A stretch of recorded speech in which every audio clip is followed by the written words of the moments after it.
Gandalf. Yes, that was what they used to call me. Gandalf the Grey. It's the spooky season again, and that means it's time for another costume build. Last year, I made a Batman costume, and while it looked pretty cool, some of the pieces were a little fragile. Other pieces were, well, less than kid-friendly. Because of that, this year we decided we needed to do something a little simpler, as well as something that I could easily hold a child while wearing. In the end, we landed on a theme of The Lord of the Rings, one of my all-time favorite stories, films, books, everything about it. It's quite cool.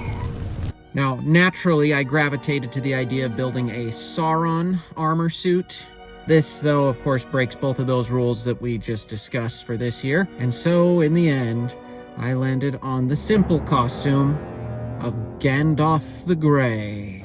Gandalf! I say simple because how hard can it be? Wears a robe, a beard, a wig, a hat, and a staff he carries around. That's not too bad. That should be easy to put together. Let's start with the robe. I, in my arrogance, did not use a pattern, but decided this was something I could make from scratch all by myself without any help. Yeah. I basically laid myself out on the fabric, measured where I wanted the robe to end and up to my shoulders, as well as made it a little bit wider than my frame because I knew I wanted to add pleats. When you look at Gandalf's robe, it's not just a straight flat piece of cloth, but it actually has these little ripples in them. Adds a little bit of a flowing texture to it. And I wanted that. So I tried to add some pleats to the shoulders. Needless to say, it didn't turn out quite as planned. What's more, because I was using a stretch fabric, it was harder to keep things lined up as well as I would have liked. Stitching seams were not as straight as I would have liked. Fortunately, Gandalf's robes are not meant to be the noble, pristine robes of a king, but instead the weather-worn garb of a vagabond traveler. The little imperfections didn't distract too much from the costume. By chance, I stumbled upon this spare cut of fabric at Walmart that was the perfect gray and texture for an outer coat. I didn't do a whole lot of sewing here, mostly just draped it over and connected it at the neck, which hid a lot of the other imperfections in the base robe itself. Oh, and don't be an amateur like me. Make sure you wash your fabric before you start working with it. I'm still trying to get the blue off my light switches. No, I'm afraid I just blew myself. There's got to be a better way to say that. I did also want to make a belt. I ended up taking some faux leather that had the right texture and sewing it over itself to create a belt. And that really helped make the robe nice. I also grabbed an old little satchel purse thing that we've had in our Halloween box for years and added that. And I think that was a nice touch as well. For Gandalf's iconic hat, I actually found a tutorial on YouTube. There's a lot on there. The one I ended up using was by Ebony Warrior. Really good video. He breaks down the steps simply. It's easy to follow, even for someone like me who has very limited experience with sewing. And it wasn't ultimately all that difficult. A couple things with this. The Hobbit, the book, actually describes Gandalf's hat as blue. Now, of course, in the movies, when you look at it, it's definitely a gray hat. But compared to the rest of his outfit, it is a different shade, almost a bluish shade. I think the producers were going for a look of, hey, maybe this hat was blue once upon a time, but from years and years of use and weathering, it now is a faded, almost grayish blue color. That was the color I was going for with my hat. In order to get this, I actually bought a very light blue felt fabric and then used a charcoal gray fabric dye. This came out beautifully. I could not have asked for a better shade for the hat. Following the tutorial, it went pretty smoothly, although I did run into one problem.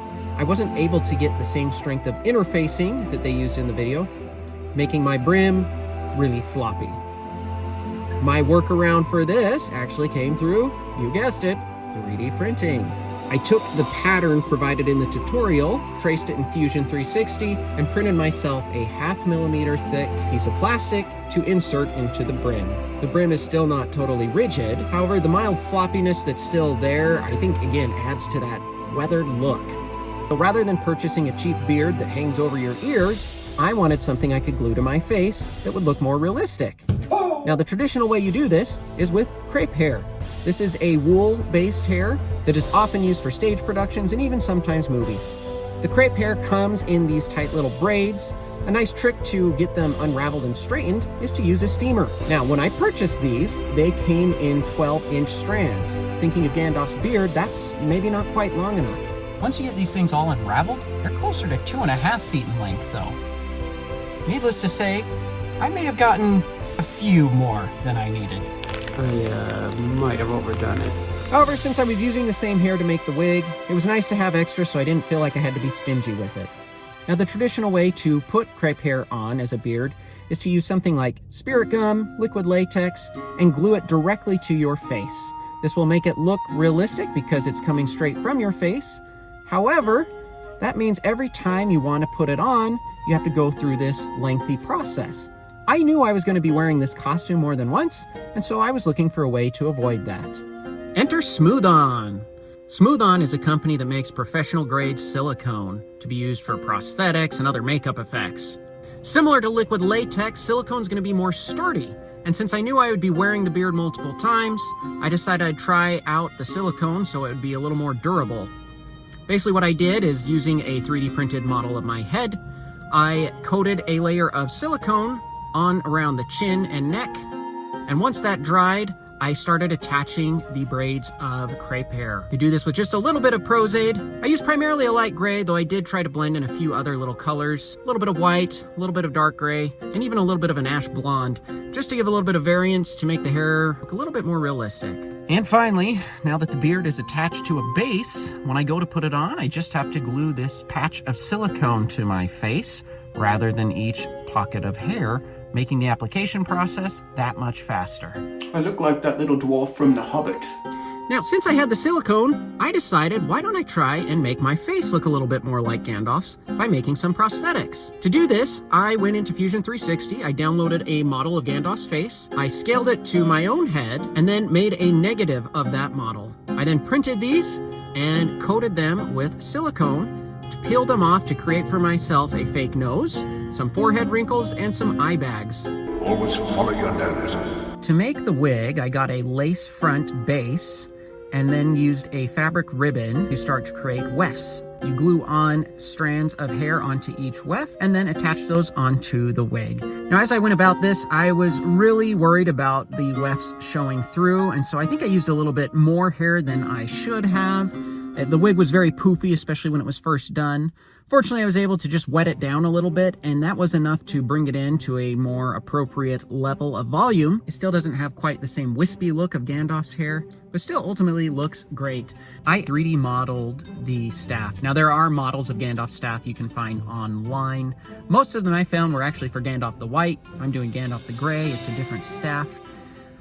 In addition to this, though, I wanted to have a staff that I could have light up at the crystal on top.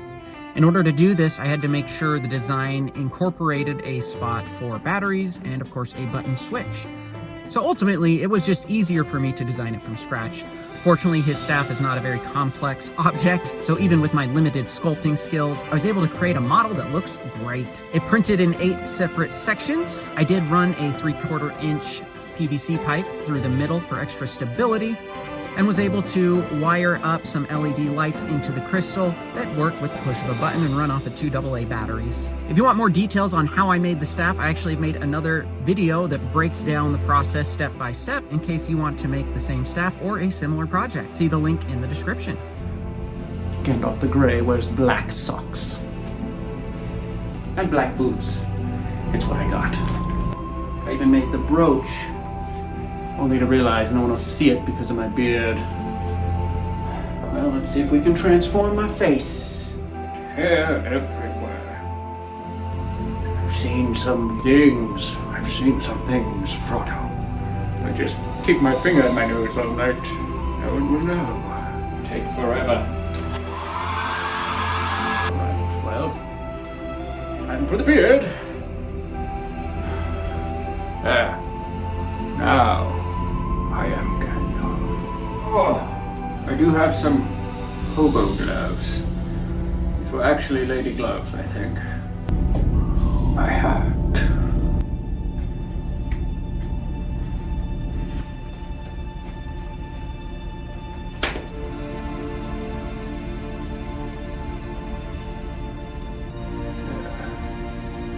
I tell you this, Proto-Baggins, it's time to party.